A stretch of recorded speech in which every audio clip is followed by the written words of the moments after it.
இது போன்ற சுவாரஸ்யமான புது புது தகவல்களை தெரிஞ்சுக்க தமிழ் ஜனம் சேனலை உடனே சப்ஸ்கிரைப் பண்ணிக்கோங்க.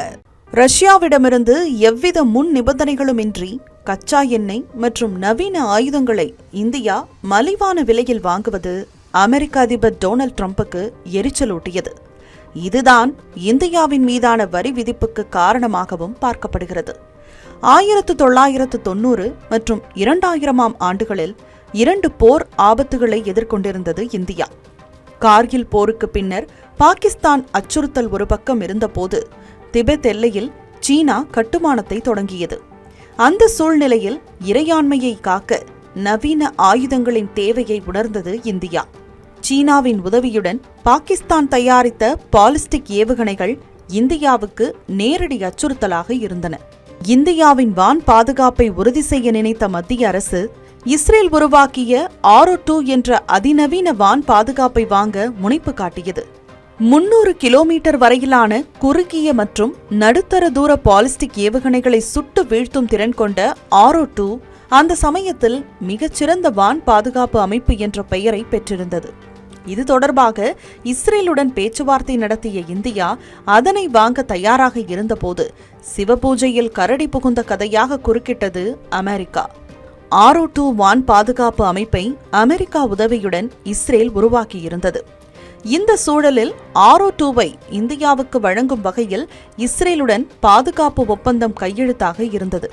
ஆனால் இதை விரும்பாத அமெரிக்கா தனது வீட்டோ அதிகாரத்தை பயன்படுத்தி ஒப்பந்தத்தை தடுத்து நிறுத்தியது. மிசைல் டெக்னாலஜி கண்ட்ரோல் ரீஜன் MTCR-இல் இந்தியா உறுப்பினராக இல்லாத நிலையில் இஸ்ரேல் அமெரிக்கா கூட்டு தயாரிப்பான ஆரோ-2 வான் பாதுகாப்பு ஒப்பந்தம் பிராந்தியத்தில் உறுதியற்ற தன்மையை ஊக்குவிக்கும் என்று சப்பை கட்டு கட்டியது அமெரிக்கா. 2002ஆம் ஆண்டு இறுதியாக இந்த ஒப்பந்தத்தை அதிகாரப்பூர்வமாக அமெரிக்கா தடுத்தது.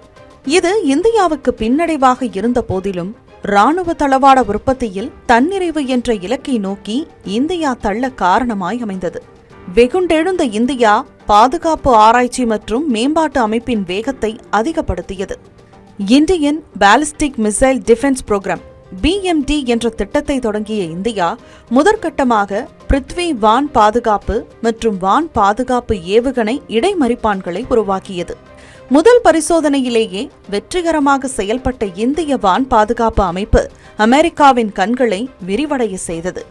அதன் தொடர்ச்சியாக 2016ஆம் ஆண்டுக்கு பின்னர் இடைநிலை தூர பாலிஸ்டிக் ஏவுகணைகள் மற்றும் ஹைப்பர்சோனிக் ஏவுகணைகளை இடைமறித்து அழிக்கும் திறன் கொண்ட ஏர் டிஃபென்ஸ் 1 மற்றும் ஏர் டிஃபென்ஸ் 2 ஆகியவற்றை உருவாக்குவதில் முனைப்பு காட்டியது. அதன் பலனாக 5000 கிலோமீட்டர் சுற்றளவில் ஏவுகணைகளை இடைமறிக்கும் ஏர் டிஃபென்ஸ் 1 2022ஆம் ஆண்டு வெற்றிகரமாக பரிசோதிக்கப்பட்டது. அதே நேரத்தில் ஏர் டிஃபென்ஸ் 2 3000 முதல் 5500 கிலோமீட்டர் வரம்பில் இலக்குகளை தாக்கி அழித்தது. இந்த இரட்டை அடுக்கு கேடயமான வான் பாதுகாப்பு தொழில்நுட்பம் இந்தியாவின் வான் பாதுகாப்பை உறுதி செய்தது. பின்னர் உள்நாட்டு ஏவுகணை பாதுகாப்பு கட்டமைப்பை உருவாக்கி வரும் இந்தியா சுதர்சன சக்கர வான் கவசத்தை உருவாக்குவதில் கவனம் செலுத்தி வருகிறது. ரஷ்யாவிடமிருந்து இந்தியா மேம்பட்ட ஆயுதங்கள் வாங்குவதை விரும்பாத அமெரிக்கா ஃபால்கன் வான் எச்சரிக்கை மற்றும் கட்டுப்பாட்டு அமைப்பையும் வழங்க மறுத்தது. இந்தியாவுக்கு ஆயுதங்களை மறுப்பதன் மூலம் பாகிஸ்தானுக்கு உதவும் அமெரிக்காவின் இரட்டை நிலைப்பாடு தற்போது அம்பலப்பட்டுள்ளது.